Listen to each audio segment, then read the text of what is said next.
Vamos então seguirmos com a leitura do livro O Dom da Mediunidade, um sentido novo para a vida humana, um novo sentido para a humanidade, escrito pela doutora e pesquisadora Marlene Nobre. Fenômeno de transporte, integração e desintegração da matéria. Ao término da reunião descrita no livro Nos Domínios da Mediunidade, no capítulo 28, houve transporte de flores. Um dos colaboradores espirituais apenas tomou diminuta quantidade de força ectoplásmica, formando somente pequeninas cristalizações superficiais do polegar e do indicador, em ambas as mãos, a fim de colher as flores e trazê-las até o ambiente.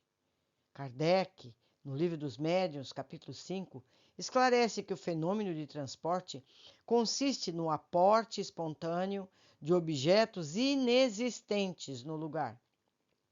Quase sempre flores, não raro frutos, confeitos, joias. Ele explica que esse fenômeno se dá com a combinação fluídica do encarnado com o desencarnado e que, em geral, só é obtido quando o médium está em estado sonambúlico. No Livro dos Médiuns, aprendemos que há no sonâmbulo um desprendimento natural, uma espécie de isolamento do espírito e do perispírito, que deve facilitar a combinação dos fluidos necessários. Hoje, a hipótese de Kardec é confirmada, porque se sabe que no estado sonambúlico dá-se a dissociação das forças anímicas e, em consequência, desprendimento de ectoplasma. As flores atravessaram a matéria densa e não encontraram qualquer obstáculo na transposição da parede. Aulus explicou que ao médium também poderiam atravessar a parede, desde que esteja mantido sob nosso controle, intimamente associado às nossas forças, porque dispomos entre nós de técnicos bastante competentes para desmaterializar os elementos físicos e reconstituí-los de imediato, cônscios da responsabilidade que assumem. E acrescentou: você não pode esquecer que as flores transpuseram o tapume de alvenaria, penetrando aqui com semelhante auxílio. De idêntica maneira, caso encontrássemos utilidade que nos serve de base ao trabalho, poderia ser removido para o exterior com a mesma facilidade. As cidadelas atômicas, em qualquer construção da forma física, não são fortalezas maciças, qual acontece em nossa própria esfera de ação. O espaço persiste em todas as formações e, através dele, os elementos se interpenetram. Chegará o dia em que a ciência dos homens poderá reintegrar as unidades e as constituições atômicas com a segurança dentro da qual vai aprendendo a desintegrá-las. Isso está no Domínio da Mediunidade, no seu capítulo 28. Aqui ele está tratando, com toda a delicadeza, de um fato científico. Se vocês buscarem, vão encontrar na ciência essa tese, que não existe a matéria, porque os espaços vazios entre os elementos são imensos. Nós percebemos como sólido, como aglutinado, mas na verdade isso não é assim. É a nossa percepção. Vamos continuando. Materializações no mundo espiritual. Creio que é muito importante chamar a atenção para reuniões mediúnicas que acontecem normalmente no mundo espiritual. Amigos, reuniões mediúnicas nos planos espirituais. Então, há médiuns nos planos espirituais, certo? Neste capítulo, especialmente lembramos que existem casos de materialização na outra dimensão da vida, relatados nos livros Obreiros da Vida Eterna, no seu capítulo 3, e no livro Libertação, também no seu capítulo 3. No primeiro, foi a visita de Asclépios, espírito iluminado que pertence a comunidades redimidas do plano dos imortais, nas regiões mais elevadas, na zona espiritual da Terra. 2 médiuns do mundo espiritual forneceram as forças radiantes Matilde foi o espírito iluminado que se materializou por 2 vezes nos campos de saída da crosta terrestre, buscando a libertação do filho Gregório, conseguindo finalmente o seu intento nessa jornada redentora. Esses livros são maravilhosos. Recomendo a todos a leitura. Em seguida, mediunidade curativa.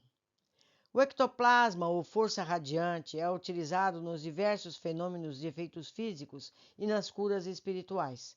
Tanto o médium pode fornecê-lo em estado de dissociação das forças anímicas, quer dizer, em desdobramento, quanto pode ser obtido nos passes ou transmissão fluídica, nos serviços comuns de auxílio aos doentes, realizados nos centros espíritas ou nas instituições que utilizam fluido magnético animalizado. Magnalizado quer dizer que é nós mesmos, das pessoas encarnadas. Já descrevemos no capítulo precedente o caso do socorro espiritual eficientemente prestado aos enfermos por uma enfermeira materializada, ainda que tivesse ser corporificada de forma incompleta por propriedades do meio ambiente. Acompanhamos, nesse caso, a aplicação das energias radiantes ou ectoplasma diretamente nos pacientes que compareceram à sessão de materialização. No caso dos passes, lidamos com essa mesma força, que varia muito em intensidade e qualidade, de médium para médium, porque embora o potencial magnético seja peculiar a todos, as suas expressões graduam-se ao infinito. Isso está no livro Nos Domínios da Mediunidade, no capítulo 17. Nas casas espíritas, popularizou-se o seu uso, mas o passe já deveria ser permitido e aplicado comumente nos hospitais e instituições de saúde devido ao seu grande valor terapêutico. Faço eu aqui agora um parênteses. No Brasil já há hospitais que permitem essa prática e também já foi instituído o reiki, que nada mais é do que uma aplicação magnética, é um passe, somente sem o caráter religioso como tem no centro espírita. É um caráter técnico, mas não deixa de ser uma transfusão de energias para a pessoa. Como devemos compreender o passe? Emmanuel responde essa pergunta no livro O Consolador, na sua questão 98. Assim como a transfusão de sangue representa uma renovação das forças físicas, o passe é uma transfusão de energias psíquicas, com a diferença de que os recursos orgânicos são retirados de um reservatório limitado e os elementos psíquicos o são de reservatório ilimitado das forças espirituais. Ele quer dizer que o sangue é de uma pessoa, é algo que acaba. Já o fluido espiritual não, é infinito.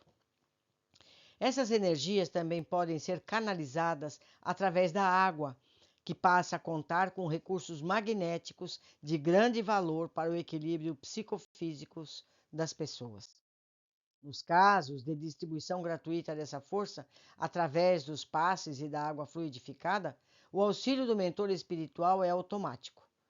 Esses não apenas passam a dirigir e orientar o seu uso, como faz com que seja acrescida dos fluidos espirituais que lhe dão maior eficácia e penetração.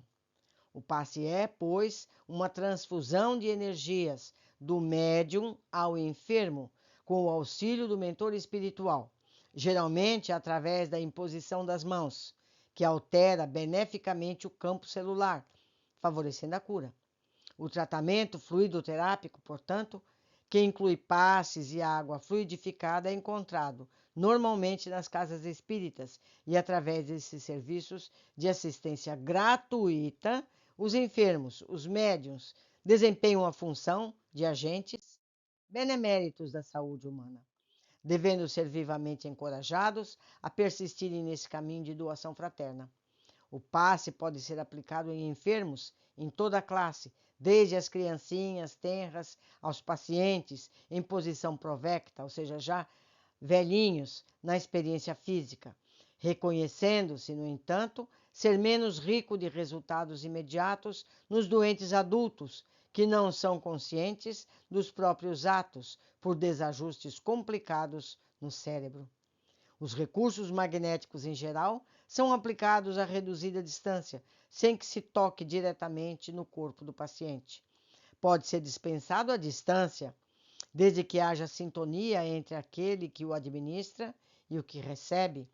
Nesse caso, diversos companheiros espirituais ajustam-se no trabalho do auxílio, favorecendo na realização, sendo a prece o maior veículo de força curadora. Isso está no livro Nos Domínios da Mediunidade, no seu capítulo 17. Com esses dados em mãos, as pesquisas científicas sobre prece e cura que existem hoje aos milhares deveriam levar em consideração essa questão da sintonia entre o doente e o grupo que ora por ele. Os resultados seriam muito melhores. Meus amigos, aprendemos muito. E eu recomendo que todas as pessoas aprendessem a ministrar um passe. Você pode ajudar um familiar seu imediatamente junto à necessidade. Seria fantástico que isso se tornasse um hábito de todas as pessoas. Eu deixo aqui um abraço a todos vocês e eu os espero no próximo capítulo.